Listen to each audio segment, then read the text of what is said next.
Janasena party రాజమండ్రిలో ఉన్నంతసేపు గుర్రం శ్యామ్ లాంటి జన సైనికుల్లాగా ప్రతి ఒక్కరు చెయ్యాలని, అతను మార్గదర్శకంగా చూసుకోవాలని నిజంగా నేను మరొక్కసారి మన వాళ్ళందరినీ కోరుతున్నాను.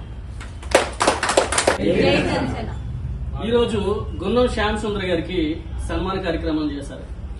ఒక వ్యక్తి యొక్క కష్టాన్ని, కృషిని, సామర్థ్యాన్ని గుర్తించే విధంగా ఈరోజు మేమందరం కూడా కలిసి ఆయన చేసినటువంటి మెంబర్షిప్స్ ని గుర్తించి 1017 అత్యధికమైనటువంటి మెంబర్షిప్స్ 2024లో ఆయన చేసినటువంటి కృషికి, కష్టానికి, సమయానికి ప్రతి దాన్ని గుర్తించి ఈరోజు ఈ గుర్తింపును ఇవ్వడం జరిగింది.